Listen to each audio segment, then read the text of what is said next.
الله الرحمن الرحيم. قال الملأ الذين استكبروا من قومه لنخرجنك يا شعيب والذين آمنوا معك من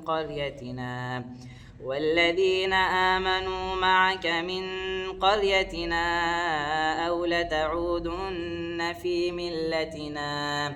في ملتنا قال أولو كنا كارهين قد افترينا على الله كذبا إن عدنا في ملتكم بعد إذ نجانا الله منها وما يكون لنا أن نعود فيها إلا أن يشاء الله ربنا وسع ربنا كل شيء علما على الله توكلنا ربنا افتح بيننا وبين قومنا بالحق وأنت خير الفاتحين. وقال الملأ الذين كفروا من قومه لئن اتبعتم شعيبا إنكم إذا لخاسرون فأخذتهم الرجفة فأصبحوا في دارهم جاثمين. الذين كذبوا شعيبا كأن لم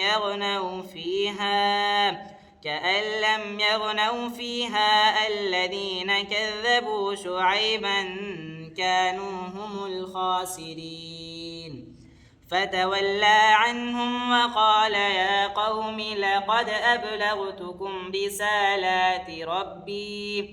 رسالات ربي ونصحت لكم فكيف آسى على قوم كافرين. وما أرسلنا في قرية من نبي إلا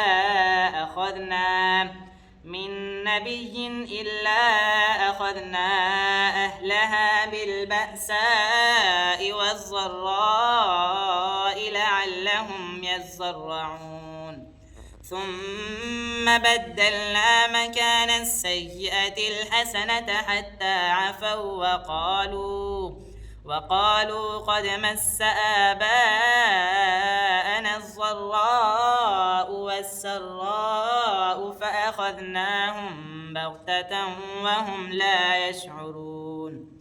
ولو أن أهل القرى آمنوا واتقوا لفتحنا عليهم بركات من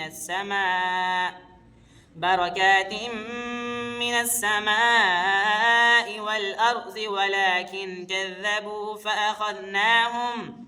فأخذناهم بما كانوا يكسبون.